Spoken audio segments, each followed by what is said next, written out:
রাম আমাদের মনের মধ্যে হৃদয় আছে, আত্মারূপে। এই রাম শব্দ কেন ব্যবহার করবো না?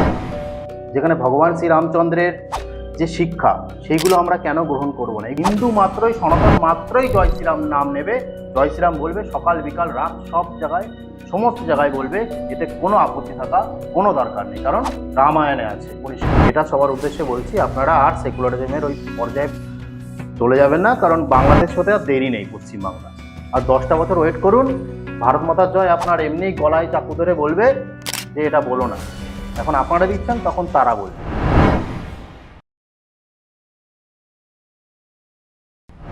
আজকের এই পডকাস্টে আমরা জেনে নেব কুম্ভ মেলা ও গঙ্গাসাগর মেলার মধ্যে পার্থক্য কোথায়, কোন ম্যানেজমেন্ট সঠিকভাবে পরিচালনা করেছে এই মেলা, এছাড়াও পশ্চিমবঙ্গে কেন বলা যাবে না জয় শ্রীরাম, রাম নামে আছে কাদের অ্যালার্জি, সব কিছু জেনে নেব আজকের এই পডকাস্টে। তাই সম্পূর্ণ পডকাস্টটি দেখুন, শুনুন এবং জানুন শুধুমাত্র চন্দন চরিত বেঙ্গলি পডকাস্টে।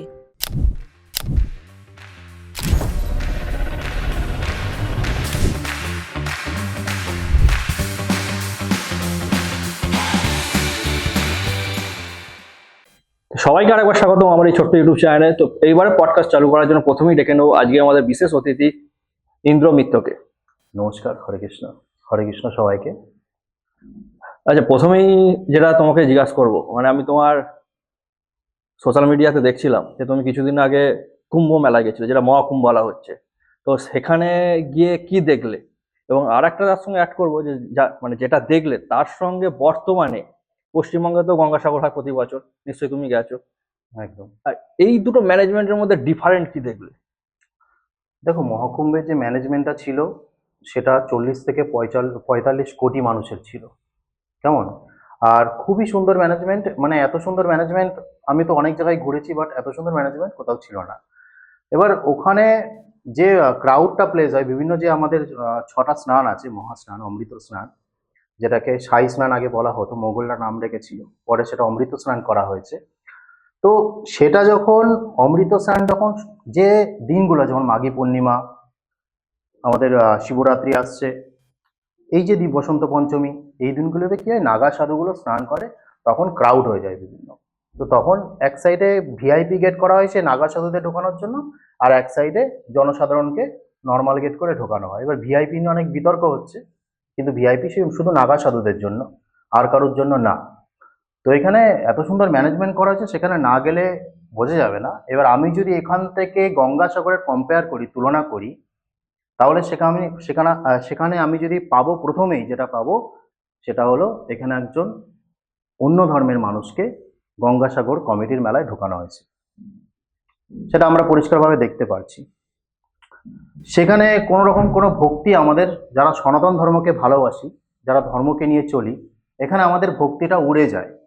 কোথাও না কোথাও আমাদের ধর্মীয় ভাবাবেগে আঘাত লাগে। সে কি জানে আমাদের ধর্ম সম্পর্কে? মহর্ষি কপিল সম্পর্কে সে কি জানে? কতবার অশ্বমেধ যজ্ঞ করেছিল, গঙ্গায় কিভাবে তপস্যা করেছিল গঙ্গাসাগরে, সে কি জানে? সে কি বলতে পারবে? সে বলতে পারবে না। তাহলে তাকে সেই সনাতন ধর্মে এনে কমিটিতে ঢোকানোর তো কোনো মানে হয় না। আমরা তো দেখিনি যে কোনো মাদ্রাসার অনুষ্ঠান হচ্ছে, সেখানে হিন্দু কমিটির মধ্যে আছে, বা মসজিদ অনুষ্ঠান হচ্ছে, সেখানে হিন্দু মানুষ কমিটির মধ্যে আছে, বা মসজিদ কমিটির মধ্যে হিন্দুরা আছে। এটা কিন্তু হয় না। তাহলে সেকুলারিজমের ঠেকা কি শুধু আমরা নিয়ে বসে আছি?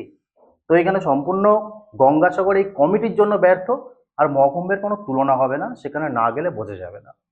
আচ্ছা, এটা আবার কোনো পলিটিক্যাল অ্যাঙ্গেল থেকে বলছো না তো? না, এটা আমার অ্যাঙ্গেল থেকে না। আমরা সনাতন ধর্মকে নিয়ে চলি, সনাতন ধর্মকে ভালোবাসি। যারা ধর্মকে নিয়ে চলে তারাই জানে যে একটা ধর্মের মধ্যে যখন অন্য ধর্মের ব্যক্তি যদি কমিটির প্রধান হয়ে দাঁড়ায়, সেখানে কিভাবে আমাদের মনকে বা ভাবাবেগে আঘাত করা হয়, এটাই বলবো। এই যে তুমি কিছুদিন আগে মহাকুম্ভে গিয়েছিলে, তোমার সঙ্গে দেখছিলাম অনেক ইয়াং জেনারেশনও গেছে। এইটাকে তুমি কিভাবে দেখছো? মানে আগে তো এতটা হিন্দুরা মানে তাদের ধর্মের প্রতি ইন্টারেস্ট দেখাতো না, কিন্তু ইদানিং দেখতে পাচ্ছি এই গ্রোথটা বাড়ছে। হুম। অনেকে অনেক রকম কথাও বলছে হুম। যে এটা পলিটিক্যালি ভাবে চাপানো হচ্ছে। হুম। এটাকে তুমি কিভাবে দেখছো? না, না, মহাকুম্ভে এখন ইয়ং জেনারেশন, বিশেষ করে যে ইয়ং জেনারেশন আমাদের সনাতন ধর্মের মধ্যে, তারা ধর্মচর্চা করতো না। বাট আমি যখন মহাকুম্ভে গেলাম, সেখানে দৃশ্য দেখে আমি সত্যি হতবাক হয়ে গেলাম যে সত্যি ভারতবর্ষের মধ্যে একটা জাগরণ ঘটেছে সনাতন ধর্মের। এবং সেখানে শুধু জাগরণ, শুধু আমরা দেখতাম যে 50 বছর পেরিয়ে গেলে একটা জাগরণ, বা ছোটবেলা থেকে একটু রামায়ণ মহাভারত পড়ছে একটা জাগরণ, কিন্তু না, 15 বছর থেকে প্রায় 50 বছরের মানুষ সেখানে 80% ছিল। এবং এটা সত্যি জাগরণ, তারা সনাতন ধর্ম সম্পর্কে মানে জানতে পেরেছে, জানছে এবং অনেক কিছু শিখছে। এবং আমাদের যে মহাকুম্ভের যে ইতিহাস বা ঐতিহ্য, সেটাও মানুষ জানছে। তো ওখানে না গেলে বোঝা যাবে না যে এত সুন্দর, এবং ডিজিটাল মহাকুম্ভ করা হয়েছে, সেটাও মানে সেখানে সুন্দর করে পরিবেশন করে দেখানো হয়েছে যে মহাকুম্ভটা আসলে কি। আর এখানে আখড়া মানে বিভিন্ন সনাতন, তুমি দেখবে যে ইয়ং জেনারেশন বিভিন্ন আখড়াগুলিতে ঘুরছে, আখড়াগুলিতে জানছে যে নাগা সাধুদের ইতিহাসটা কি, কেন তাদের উৎপত্তি হয়েছিল।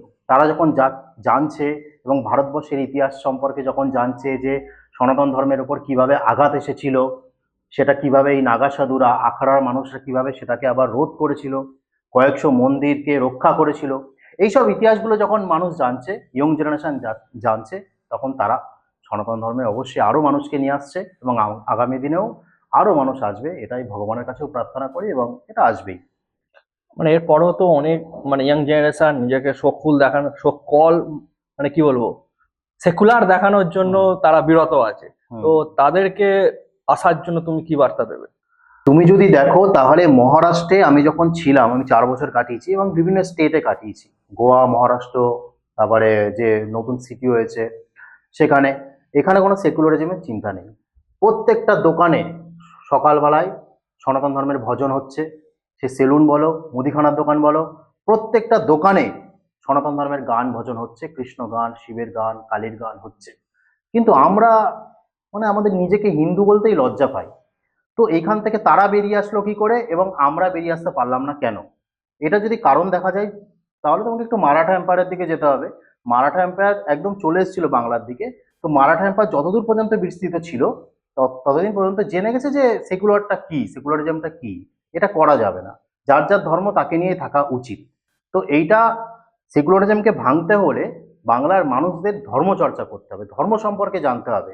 অনেকেই বলে রামায়ণ কাল্পনিক, মহাভারত কাল্পনিক। এইগুলো কাল্পনিক নয়, এগুলো ঐতিহাসিক যে ধর্মগ্রন্থ, এইগুলো জানলেই, গীতা পাঠ করলেই বুঝতে পারবে যে না, আমাদের আর সেকুলার হওয়া যাবে না। আচ্ছা, এই যে তুমি একটা কথা বললে যে বাংলাতে বেশি সেকুলার মানুষ আছে, মানে এটা কেন? বা তুমি যদি আমাকে যদি এইটাও বলো যে একটা জিনিস তুমি লক্ষ্য করবে, এখানে এখানে জয় শ্রীরাম বলা যায় না, সেটা নিশ্চয়ই তুমি উত্তরপ্রদেশ বা মহারাষ্ট্র যেখানে গিয়েছিলে সেখানে নিশ্চয়ই এই জয় শ্রীরাম বলতে বা কোনো ঠাকুরের নাম নিতে তাকে কোনো পার্টিকুলার পার্টির সঙ্গে যুক্ত করে দেওয়া হয় না বা রাজনৈতিক দলের সঙ্গে যুক্ত করে দেওয়া হয় না। তো এখানে এই মাইন্ডসেটটা তৈরি হওয়ার পিছনে কারণটা কি? দেখো, অন্য অন্য স্টেটে তো জয় শ্রীরাম যে কেউ বলছে। আর তুমি যদি উত্তরাখণ্ডে যাও, ওখানে তো রাম রাম বলে মানুষের দিন শুরু হয়। বৃষ্টি আসলে রাম রাম, জয় শ্রীরাম। কেউ স্নান করতে যাচ্ছে, রাম রাম। কোনো চাষের ফসল নষ্ট হয়ে গেল, আয় হায় রাম কি করলি। রাম আমাদের মনের মধ্যে, হৃদয়ে আছে, আত্মারূপে। এই রাম শব্দ কেন ব্যবহার করব না আমরা?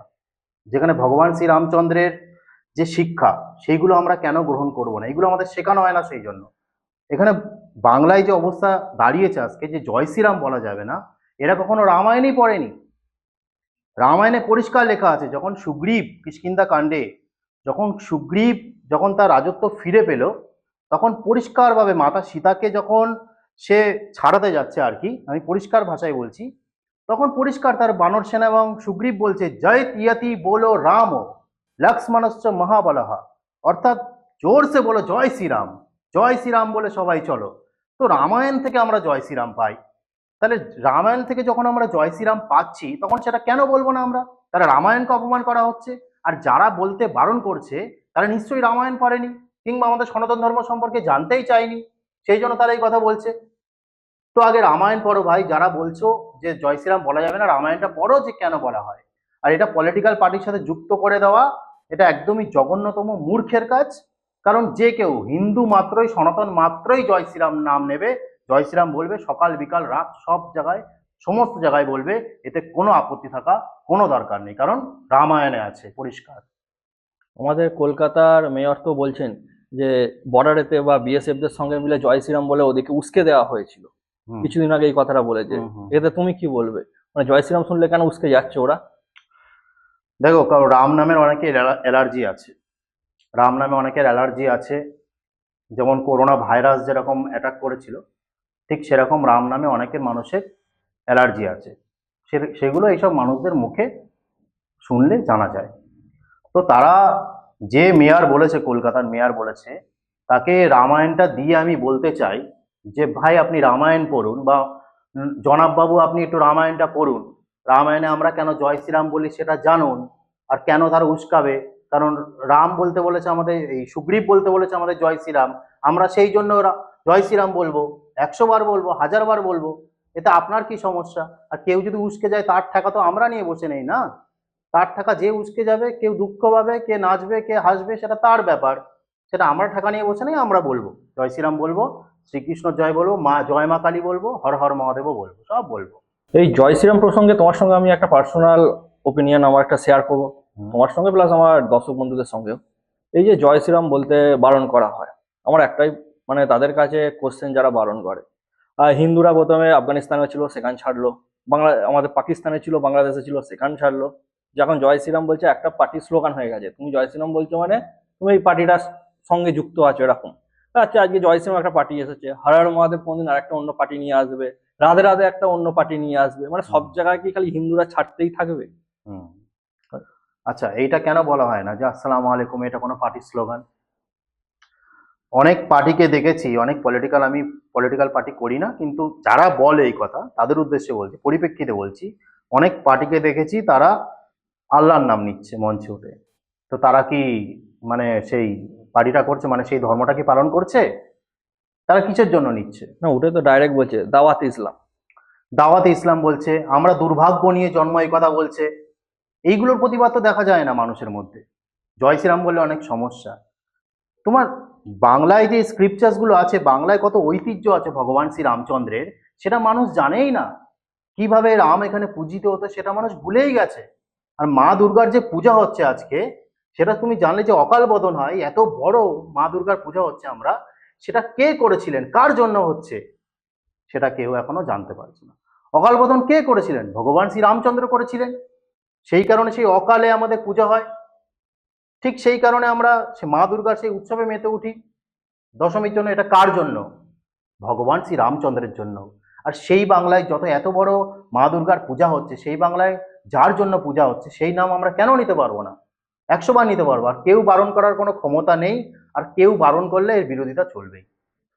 যে জয় শ্রীরাম তো ঠিক আছে, একটা পলিটিক্যাল পার্টির সঙ্গে যুক্ত হয়ে আছে বলে আজকে কলকাতা বা পশ্চিমবঙ্গের এমন অবস্থায় পৌঁছেছে যেখানে ভারত মাতা কি জয়ও বলা যাবে না। হুম, তুমি নিশ্চয়ই একটা ভিডিও খুব ভাইরাল হয়েছিল, দেখে থাকবে। হুম, ওনার নাম হচ্ছে হিরণময় দোষ। মহারাজ।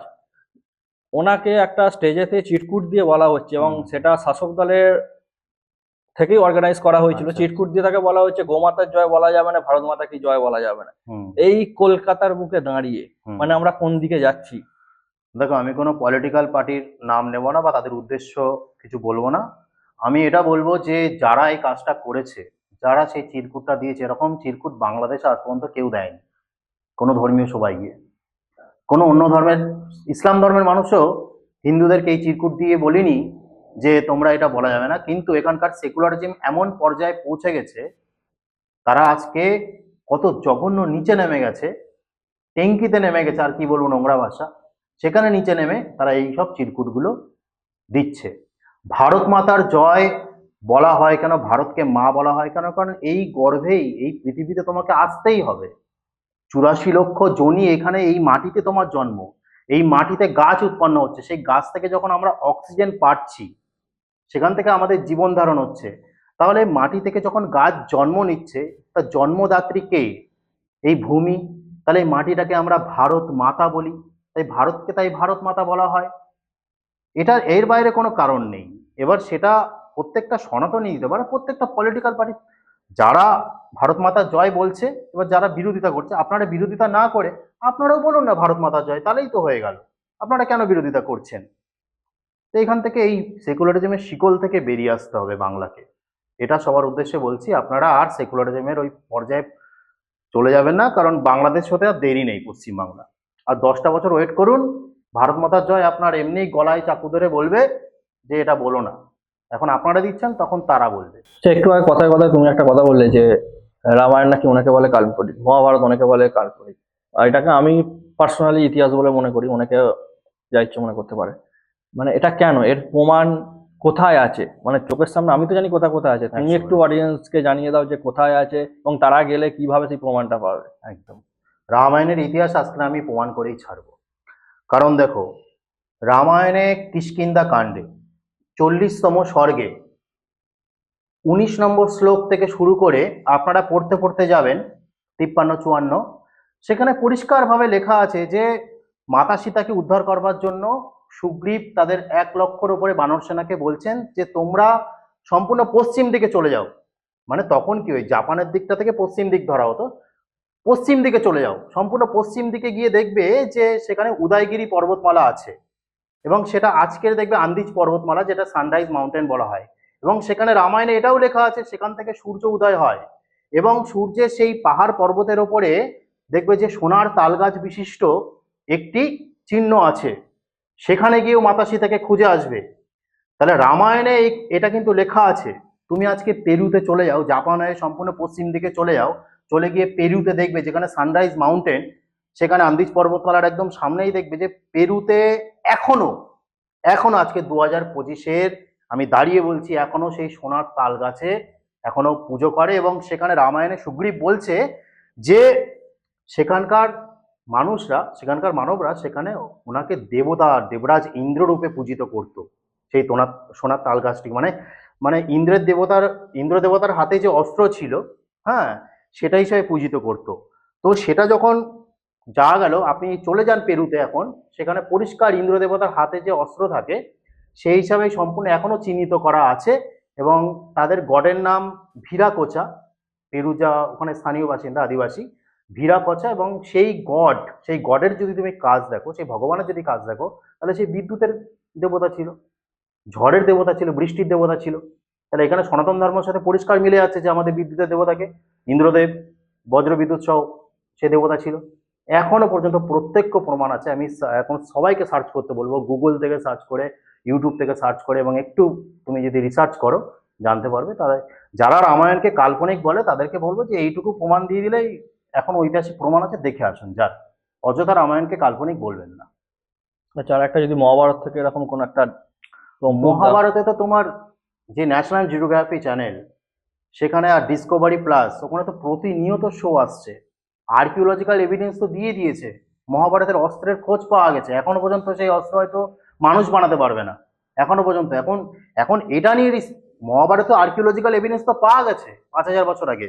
এরপরে এটা রিসার্চ চলছে যে সেখানে যে ব্রহ্মাস্ত্র কথা বলা হয়েছে, সেখানে কি কোনো নিউক্লিয়ার ওয়েপন ইউজ হয়েছিল বা নিউক্লিয়ার বম ব্যবহার করা হয়েছিল, সেটা নিয়ে বিজ্ঞানরা রিসার্চ করছে। মহাভারতে তো প্রুফ পেয়ে গেছে। এতক্ষণ ধরে পডকাস্ট দেখার জন্য সবাইকে ধন্যবাদ। পডকাস্টটা যদি ভালো লেগে থাকে তাহলে অবশ্যই একটা লাইক করে দেবেন। আর দাদার কাছ থেকে স্পেশালিস্ট মহাভারত রামায়ণের উপর যদি জানতে চান, বা আমাদের হিন্দু ধর্মের উপর কোনো বিষয়ের উপর স্পেশালিস্ট জানতে চান, তাহলে কমেন্ট করে অবশ্যই জানান। আর পডকাস্টটি কেমন লাগলো সেটাও আপনারা জানাতে পারেন। তো যেতে যেতে বা পডকাস্টটা শেষ করার আগে দাদার কাছ থেকে একটা স্পেশাল আমার অডিয়েন্সদের কাছ থেকে জেনে নেব যে, আমি অন্য কোনো ধর্মগ্রন্থকে ছোট না করেই বলছি যে ভগবদ গীতা স্পেশালি অন্য ধর্মগ্রন্থের থেকে কি আলাদা? খুব সুন্দর একটা প্রশ্ন করেছো, যে শ্রীমদ্ ভগবদ গীতা ভগবান শ্রীকৃষ্ণের যে মুখনিসৃত বাণী, সেটার থেকে অন্যান্য যে ধর্মগ্রন্থগুলো আছে সেটার পার্থক্যটা কি। তুমি দেখবে যে প্রত্যেকটা যত রিলিজনের মানে মতমতের ধর্মগ্রন্থ আছে বা মতের যে তাদের গ্রন্থ আছে, সেখানে কারোর ব্যাপারে বলা হচ্ছে, কোনো মহাপুরুষ বা কোনো সেই ঈশ্বরের ব্যাপারে বলা হচ্ছে যে তিনি এটা এটা করতে বলেছে। তুমি তুমি বাইবেল পড়ে নাও, কোরআন পড়ে নাও, সেখানে ঈশ্বরের ব্যাপারে বলা হচ্ছে, মানে কেউ লিখছে, কেউ বলছে, কেউ লিখছে বা কেউ বলছে এরকম। কিন্তু তুমি এটা জানলে অবাক হয়ে যাবে, ভগবান শ্রীকৃষ্ণ গীতার মধ্যে নিজে নিজে নিজে কথা বলছে। তো এটাই সবচেয়ে বড় পার্থক্য, যেখানে কারুর ব্যাপারে বলা হচ্ছে, এখানে ভগবান শ্রীকৃষ্ণ নিজে বলছে যে আমি ঈশ্বর, আমার এই কর্ম অনুযায়ী চলো, এই খাবারগুলো খাও, এইভাবে কর্মজীবন যাপন করো, এই ব্যবহার মানুষের সাথে করো, তাহলেই তোমরা সেই সত্যিকারের ব্রহ্মে বিলীন হয়ে যেতে পারবে, সেই উপাসনার মাধ্যমে, সেই জিনিসটার মাধ্যমে সত্যিকার একটা মানুষ হয়ে জন্মাতে পারবে। কাকে কিভাবে দান করা উচিত, কিভাবে ব্যবহার করা উচিত, কোন কোন গুণ তোমার মধ্যে রয়েছে, সমস্ত কিছু গীতার মধ্যে পেয়ে যাবে। এটা অন্যান্য ধর্মগ্রন্থের মধ্যে নেই। অন্যান্য ধর্মগ্রন্থের মধ্যে যদি তুমি চলে যাও, যদি বাইবেলে চলে যাও, আমি পরিষ্কার বলছি, ওখানকার মানুষ দেখবে যে মানে তাদেরই একজন, সে তাদের সন্তান মেয়ে সন্তানের সাথেই একদম সঙ্গম করছে, বাইবেলে আছে। হ্যাঁ, নিজের মেয়ের সাথে সঙ্গম করছে, এরকমও লেখা আছে। এবং আর অন্যান্য রিলিজনে আমি বলবো না, কারণ ওটা আমি পুরো পড়িনি, কিন্তু বাইবেলে এটা আছে। কিন্তু ভগবান শ্রীকৃষ্ণের মুখনিসৃত বাণী ভগবত গীতাতে এরকম কিচ্ছুটি পারবেন না। এটা সম্পূর্ণ বিজ্ঞান, যেটা নিয়ে বিজ্ঞানীরা রিসার্চ করে। তো এই জন্য সমস্ত সনাতনীদের বলবো বাংলার, যে আপনারা দিনে একটা শ্লোক হলেও ভগবান শ্রীকৃষ্ণের গীতাটা পাঠ করুন। এতক্ষণ পডকাস্ট দেখার জন্য অসংখ্য ধন্যবাদ। Thank you. জয় হিন্দ, জয় শ্রীরাম।